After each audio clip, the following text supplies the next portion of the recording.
Eles perguntaram sobre a Amazônia.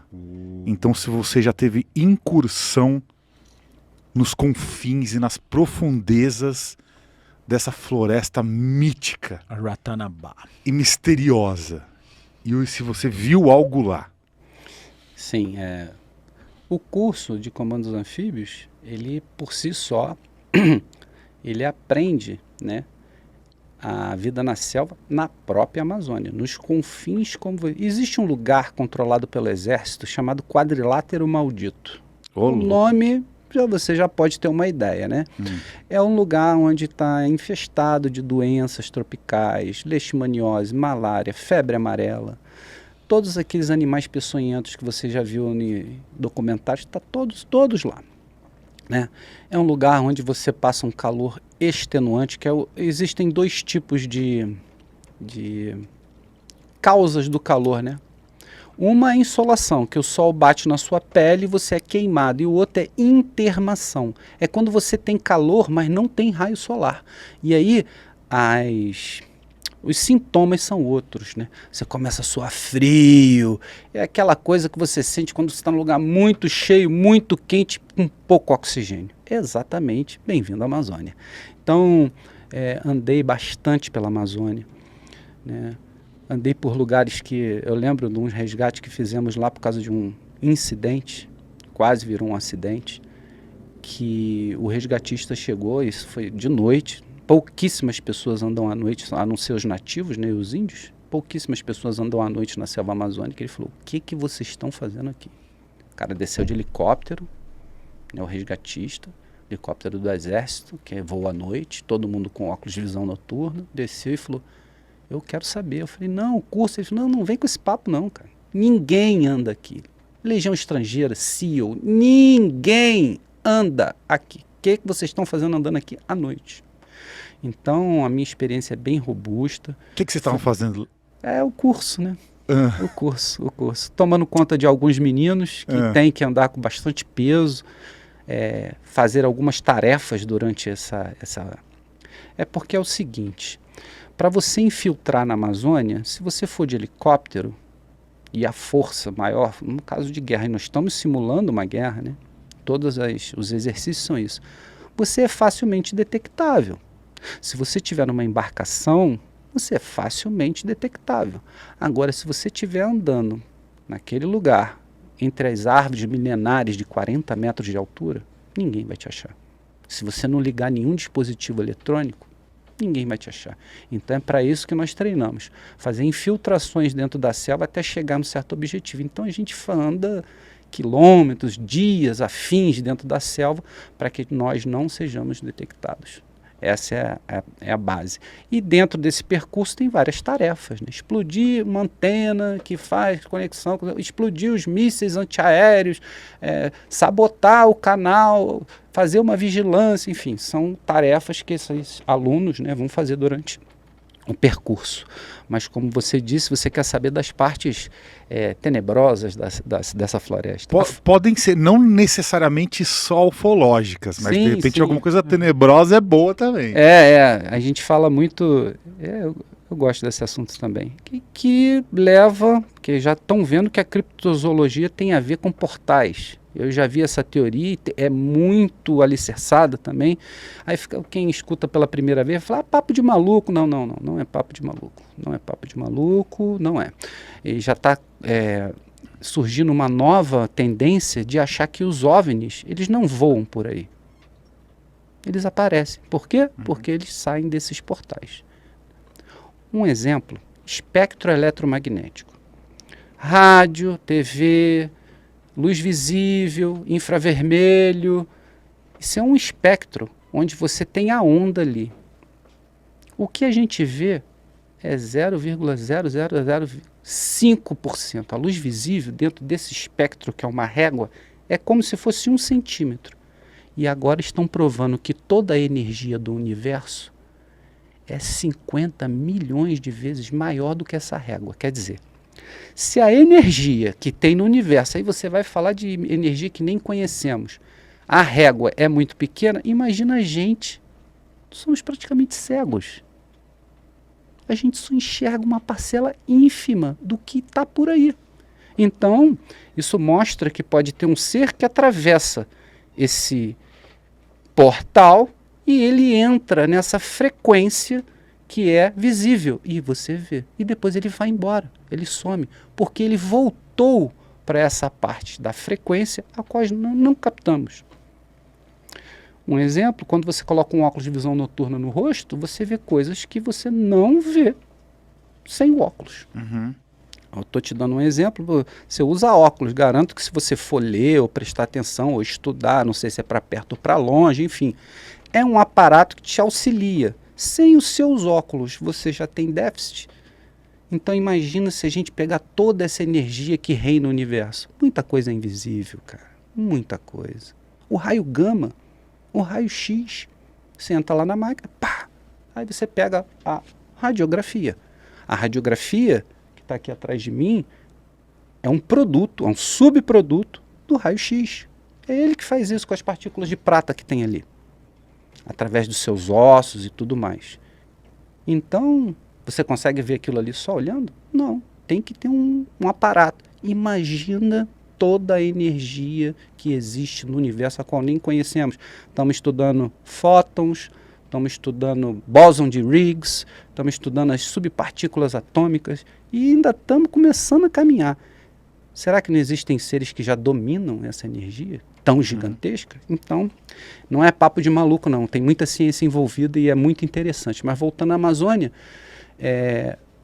criptozoologia, existem seres, né? Pé grande, Mapinguari lá na Amazônia.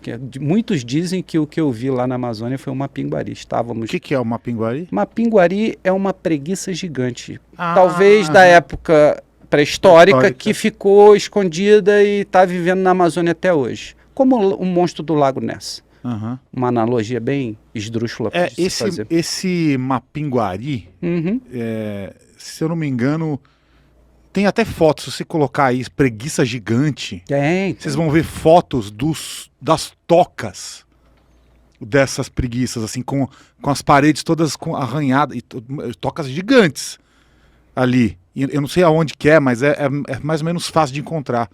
Existem, deixa eu ver, para ter uma noção, o caderno ali do nosso guru, existem aranhas na Amazônia, que eu vi, ninguém me contou, maior que esse caderno. Aberta, claro. Aberta. Tamanho de um prato médio. Uhum. Que é a tal da tarântula gigante, ou tem tarântula gigante e caranguejeira gigante. Né? A caranguejeira, ela não costuma picar pessoas, mas ela tem aqueles pelos que quando ela se sente ameaçada, ela joga no ar para as pessoas, os predadores sentirem aquele irritação e sair. Mas a tarântula já não, a tarântula é bem feroz e bem... E eu vi todos esses animais. Mas voltando sobre a criptozoologia, estávamos na Amazônia, tinha um garoto que estava machucado, ele teve que ir de helicóptero com a gente para um lugar chamado Clareira do avião, onde caiu um avião americano na década de 50 e ficou uma clareira no meio da selva, né? Explodiu, e aí o exército brasileiro foi lá numa marcha, tem uma cruz, tem uma placa em homenagem, enfim, e é um lugar muito místico para as Forças Armadas. Poucas pessoas vão lá, alguns cursos vão. E aí a gente estava esperando esses alunos chegarem lá nessa posição. A gente ia montar alguma coisa para eles atirarem e destruírem, enfim. E esse garoto estava lá. Eu falei, já que você está machucado, você que vai ficar de serviço de noite, tá? Você vai ficar aí tomando conta enquanto a gente dorme. Beleza, fui dormir. Mas a gente dorme em rede. Na Amazônia ninguém dorme no chão. Se você deitar no chão, é um passo para a morte. Quando você encosta ou chega perto do solo, que é uma camada de folhas de mais ou menos 1,5 metro, né? Você escuta os animais crepitando dentro, que são muitos insetos, muita coisa acontecendo ali embaixo. Então, se você deitar ali, vai ser picado por algo. Então, sempre dormir em rede, né? Ter cuidado de pendurar tudo, para não deixar nenhum bicho entrar nas coisas, enfim. Porque são muitos insetos, principalmente quando cai à noite. E o menino estava lá de serviço e eu dormindo na minha rede. Daqui a pouco ele estrutou. Eu falei, cara, o que esse cara quer, né? Tá com medo. Geralmente é medo, não tem problema nenhum, a gente acorda, conversa, depois saí da rede e falei, o que foi, meu filho? Não, tem alguma coisa ali. Eu falei, que tem alguma coisa ali aonde? Não, nas árvores. Eu falei, que nas árvores? Pô, de noite na Amazônia, zero luz. né? A luz é penumbra, né? Você não enxerga quase nada.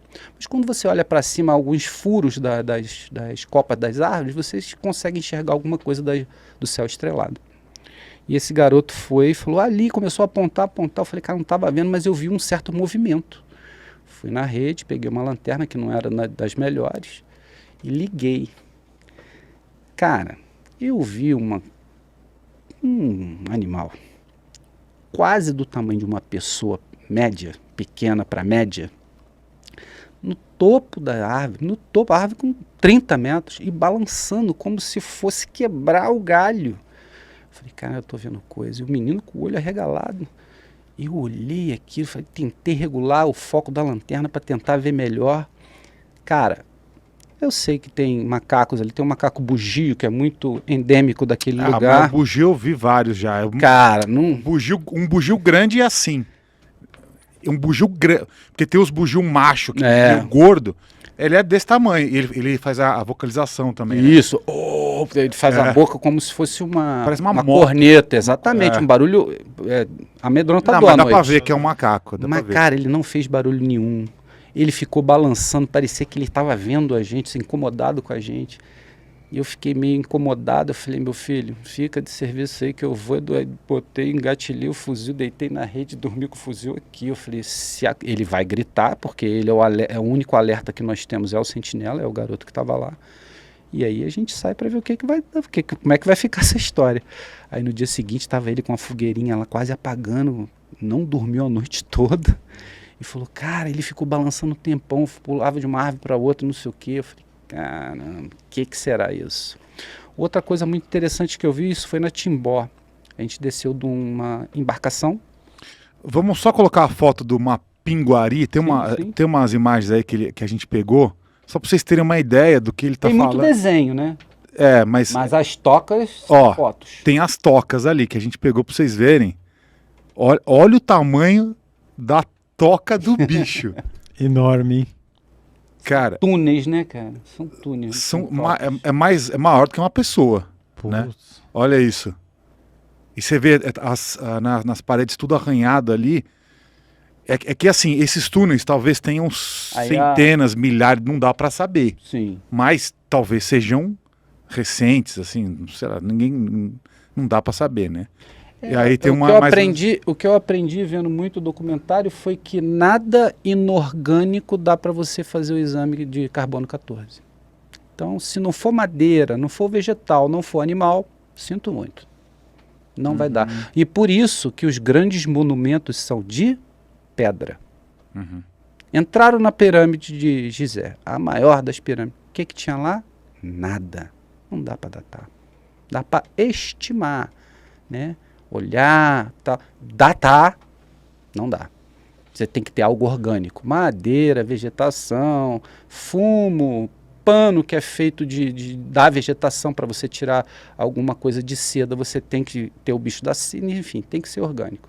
Senão não dá para você fazer. Porque à medida que você irradia, o carbono, ele vai, com os milhares de anos, ele solta tipo uma radioatividade.